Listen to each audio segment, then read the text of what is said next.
Hey guys, it's Ryan with Fluid Health bringing you another episode of Science Powered Fitness, and today we're going to talk about shoulder displacement, really just displacement of the joint centers in general, and the concept is called dissociation. So dissociation just means that you're moving outside of the natural carrying angle for the articulation surfaces, and those surfaces are supposed to line up in a very specific way in order to preserve the tissue health. And so those have been researched and studied, and we call those the carrying angles. And those carrying angles are properly supported by appropriate length-tension relationship of the muscles. Now what happens is if you over-tension a muscle, it attaches at a joint structure and it can displace the joint or dissociate the joint from its centrated position.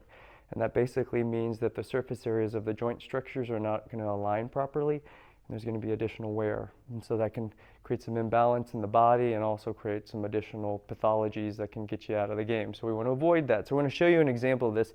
We have a helper here. She's been kind enough to demonstrate this. So Penny's going to grab a weight, and she's going to show us what a normal shoulder retraction should look like on a bicep curl. So she's going to hold her shoulder back, keep it in a retracted state, and then she's going to anchor up off the elbow and pull that weight up to her shoulder. Now she's using her traps and her rhomboid and these rotator cuff muscles back here to hold her shoulder back. The bicep attaches here at the cricoid process and into the actual labrum of the shoulder. And again, if the bicep's too contracted or overstimulated, watch what happens to her shoulder. Now you can use the same weight here, Penny. We did these in class, I'm tired.